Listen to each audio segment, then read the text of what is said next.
ثواني بس كده نفهم مع بعض ايه اللي عمله النادي الاهلي وحمزه عبد الكريم في النادي الاهلي، وهو اصلا كان لاعب سابق في النادي الاهلي، وايه اللي عمله منصف بكرار في الهدف اللي سجله زيزو بعبقريه وذكاء كبير جدا، وقد ايه اللاعب ده هيمثل اضافه كبيره جدا للنادي الاهلي.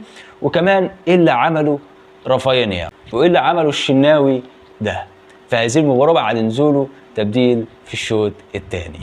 انا مش مستوعب، مش مصدق ازاي النادي الاهلي قدر يجاري برشلونه بالشكل ده، رغم ان برشلونه ابتدى هذه المباراه بالقوه الضربه علشان حمزه عبد الكريم بعد انطلاقه كبيره جدا وسرعه ومهاره من رافينيا يخلي حمزه عبد الكريم يسجل هدف بلعبه مقشره، طبعا بتحرك وذكاء كبير جدا من حمزه عبد الكريم. عنده ذكاء كبير جدا في التحرك، وانه عنده حساسيه تسجيل الاهداف، وانه ازاي قدر يسبق خط دفاع النادي الاهلي ويضربه بهذا الشكل. بصراحه حمزه عبد الكريم لاعب كبير جدا، يكفي ان هو هداف الفريق في الاربع مباريات الوديه اللي خاضهم مع برشلونه، وثقه هانز فليك فيه واعتماده عليه في التشكيل الاساسي والرسمي لنادي برشلونه.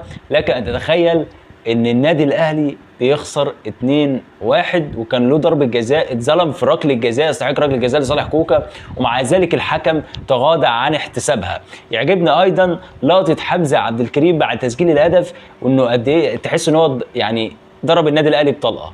ايه ده؟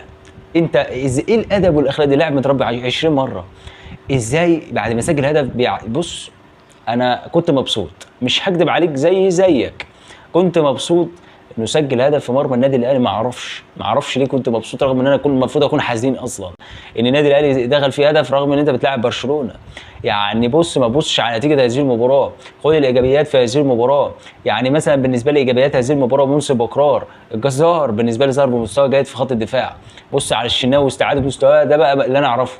بص على حمزه عبد الكريم من النادي الاهلي، نشأ وتربى في النادي الاهلي، وقد ان هو ممكن يكون يعني بص حبه الكريز اللي هيعتمد عليها حسام حسن منتخب مصر وهانز فليك برشلونه في الفترات القادمه، واللي هيكسر الدنيا ان شاء الله. احتمال يكون هالاند رقم 2 من وجهه نظري.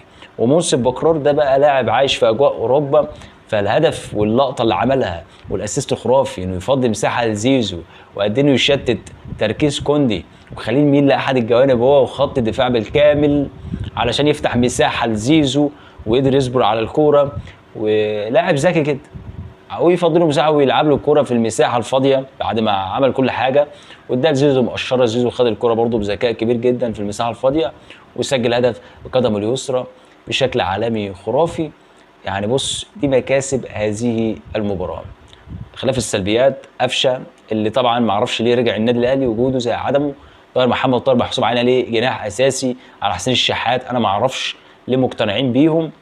انا اتمنى رحيلهم من النادي الاهلي، بقولها لك سكه ودغري. فعلا على راي حمزه عبد الكريم، انا في حلم ومصدقه. يعني انت لازم تصدق حلمك، هو في حلم فعلا ومصدق نفسه، وهيكمل ان شاء الله على نفس هذا المستوى. كونك تخسر من افضل نادي في العالم، اكتر فريق بيمتلك قوه ضاربه وتكتيك وسرعه ومهاره ونجوم، ونادي له تاريخ بحجم برشلونه 2-1 وكنت بتجاريه وليك ركله جزاء ما اتحسبتش، تخسر 2-1، ده مؤشر كبير جدا من خط الدفاع وجود الجزار وهادي رياض، انك فعلا يعني على مستوى الدفاع كويس جدا، وده مبشر. وان شاء الله نظبط الحته الهجوميه، يحصل تفاهم وانسجام كبير جدا مع عموته، وانا متفائل للنادي الاهلي وان شاء الله القادم افضل. تاني بقولها لك، مكاسب هذه المباراه منصف بكرار وزيزو وعوده الشناوي لمستواه، وطبعا حمزه عبد الكريم مع برشلونه اللي بسط كل المصريين. ان شاء الله النادي الاهلي هيقدم موسم خرافي، وحمزه يكسر الدنيا مع برشلونه. تحياتي لحضراتكم، ما تنساش تصلي على النبي، تعمل سبسكرايب، وتقول لي بقى تقييمك لحمزه وبكرار من 10.